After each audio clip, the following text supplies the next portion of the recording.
Most people would agree with me that creative thinking is an important part of business. If you're a small business or a large business, it doesn't really matter.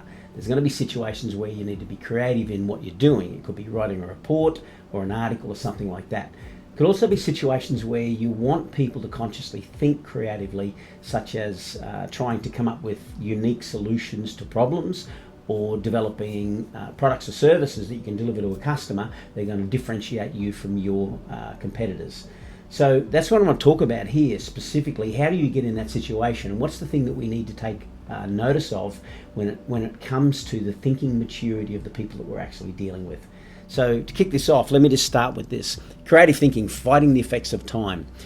If you think about the process of thinking, a child is born with the ability to think instinctively. I remember seeing this in a documentary where a baby gazelle got up, it ran to its mother, and it immediately reacted to the world in a way that would cause it to survive. And it's the same with a baby. A baby, when it is born, reacts to things instinctively, like hunger, but also to things that would threaten its survival, like sudden movements, the flapping of wings of a large predator, or the movement of something that we somehow know is dangerous and threatens our survival. And the child instinctively reacts to that.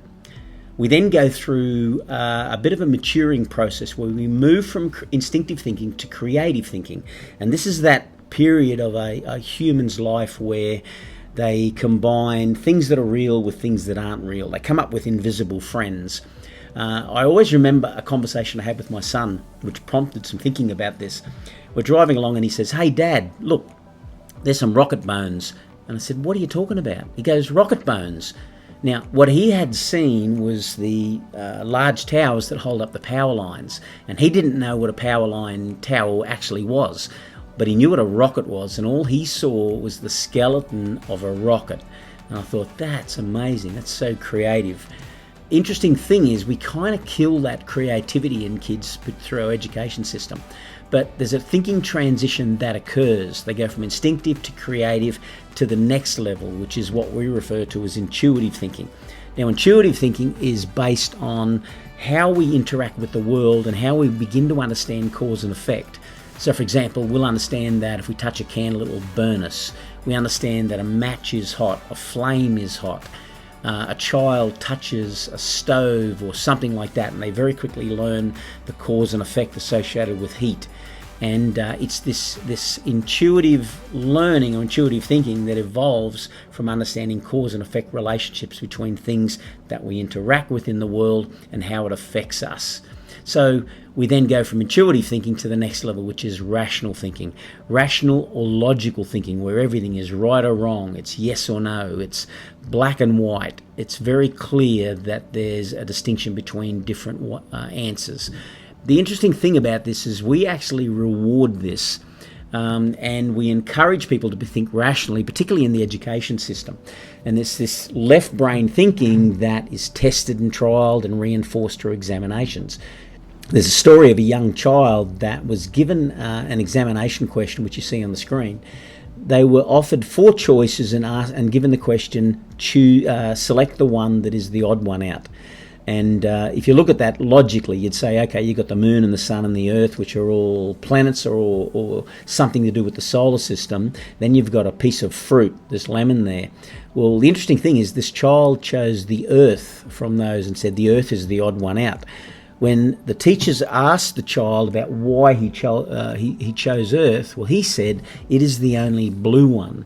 Now, the interesting thing is that child's thinking creatively. It's not necessarily a wrong answer, but the child was marked wrong because it wasn't the logic or rationale that we wanted them to think about. The education system reinforces rational and logical thinking, and it's often driven by the fact that it's very hard to test creativity. It's much easier to test rationale and logic. So what's the problem here? What is the thing that we actually have to address here? Well, what we're addressing is the effects of time. We've got people who have matured in their thinking over time. They've gone from instinctive to creative to intuitive to the situation where rational thinking is what we want them to be in. Now, we're trying to come up with creative thinking solutions or new ideas for products or services. We're trying to push people backwards and fight against the effects of time to get them to go back to a creative scenario.